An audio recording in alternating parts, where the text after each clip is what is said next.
पिछले दिनों Google search list में मनोहर पारिकर का नाम टॉप 3 में रहा।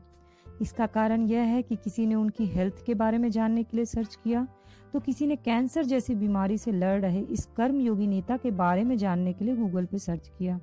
एक ऐसा मुख्यमंत्री जो स्कूटर पर गोवा में घूमते थे, वैसे इंसान थे मनोहर पारिकर। लंबी बीमारी के बाद आज श्री मनोहर पारिकर का निधन हो गया। यूं तो हर किसी के जाने के बाद उसके बारे में अच्छी बातें की जाती हैं, पर मनोहर पारिकर जैसे इंसान जिनके जाने के बाद भी और आगे कई सालों तक इवन हमेशा उनको याद किया जाएगा। तो चलिए जानते हैं जिंदगी को मात नहीं देने वाले मनोहर पारिकर के बारे में। कौन थे ये मनोहर पारिकर? क्यों इस तरह से हर कोई उन्हें याद कर रहा है? क्यों हर कोई शोक संदेश दे रहा है? क्यों हर कोई इतना दुखी है उनके जाने पर? मनोहर पारिकर जिनका जन्म 13 दिसंबर 1955 में हुआ था और आज 17 मार्च को इन्होंने मौत को गले लगा लिया। पत्नी का बहुत जल्दी निधन हो गया। उसके बाद भी उन्होंने अपने बच्चे को पाला और इनको कैंसर होने के बाद भी ये लगातार जिंदगी से लड़ते रहे।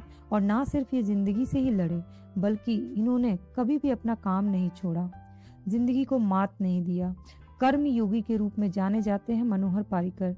जो मन में है वो करके दिखाना है, ऐसे थे मनोहर पारिकर। हमेशा नए नए इनिशिएटिव लेना, पॉजिटिव इंसान। और उनका ये लाइन था हमेशा, हाउ इज द जोश। ये थे मनोहर पारिकर।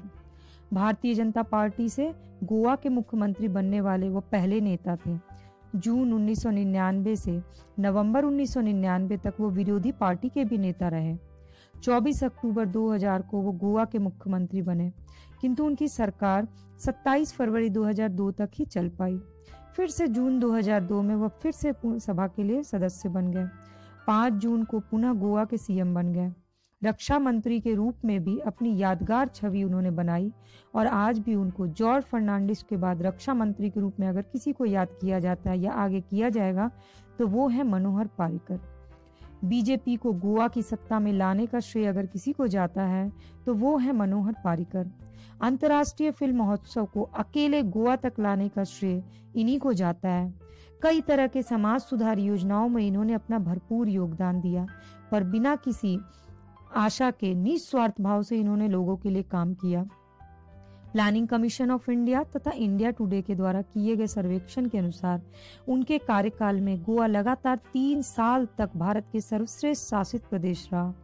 इन्होंने गोवा में मिस्टर क्लीन के नाम से अपने आप को प्रचलित किया। इन्हें लोग मिस्टर क्लीन के नाम से जाने लगे। अंतिम क्षण तक राज्य की सेवा में लगे रहने वाले ऐसा मुख्यमंत्री किसी ने आज तक नहीं देखा। उन्होंने जीवन भर तो संघर्ष किया ही और मौत से भी संघर्ष किया। भारत के किसी भी राज्य के मुख्यमंत्री बनने वाले वो पहले ऐसे व्यक्ति हैं जिन्होंने आईआईटी से स्नातक किया। 2001 में आईआईटी मुंबई द्वारा विशिष्ट भूतपूर्व छात्र की उपाधि भी इन्हें प्रदान की गई।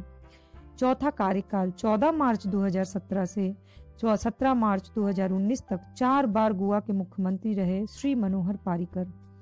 आम जीवन जीने वाला ऐसा इंसान, साफ सुथरी ऐसी छवि और कैंसर से लड़ते हुए आज उनका निधन हो गया। मनोहर पारिकर जिनकी हेल्थ से संबंधित जानकारी हर कोई जानना चाहता था, क्योंकि अचानक से जब लोगों को पता चला कि वो कैंसर से पीड़ित हैं, पूर्व रक्षा मंत्री गोवा के वर्तमान मुख्यमंत्री कैंसर से पीड़ित, तो हर कोई निराश हो चुका था। पर मनोहर पारिकर निराश नहीं हुए। उन्होंने ड्रिप लगा करके भी गोवा के लिए काम करना कंटिन्यू रखा और उस हालत में भी उन्होंने हार नहीं मानी। वो लोगों के साथ आम जनता की तरह बैठ करके लंच किया करते थे। उनकी धीरे धीरे हेल्थ डाउन हो रही थी, पर उनका कॉन्फिडेंस नहीं डाउन हुआ। उनका आत्मविश्वास बना रहा और अंतिम क्षण तक वो गोवा के लिए ही नहीं बल्कि देश के लिए काम करते रहे। तो ऐसे कर्मयोगी इंसान को न सिर्फ आज बल्कि आने वाले दिनों में भी हमेशा याद किया जाएगा।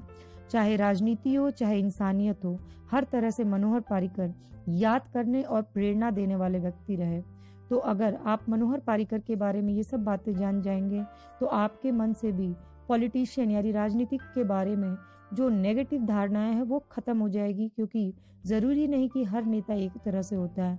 मनोहर पारिकर जैसे संघर्षशील और पॉजिटिव इंसान, नए नए इनिशिएटिव लेने वाले नेता ना सिर्फ मन में विश्वास जलाते हैं बल्कि यह भी विश्वास जगाते हैं कि देश में काम करने वाले कर्मयोगी लोग अभी भी विद्यमान हैं और आगे भी रहेंगे। अपने मनोहर पारिकर को हर कोई श्रद्धांजलि दे रहा है, तो इस भावभीनी श्रद्धांजलि के साथ हर कोई मनोहर पारिकर को हमेशा याद करेगा। देश ने आज एक बहुत ही अमिट छाप छोड़ने वाले नेता को ही नहीं बल्कि इंसान को भी खो दिया। कभी किसी के जाने के बाद सचमुच ये एहसास होता है कि काश जाने वाले लौट के आते, क्योंकि देश को ऐसे नेताओं की बहुत सख्त जरूरत है जिस तरह से मनोहर पारिकर ने देश में अपने काम से योगदान दिया और हमारे लिए मिसाल बने।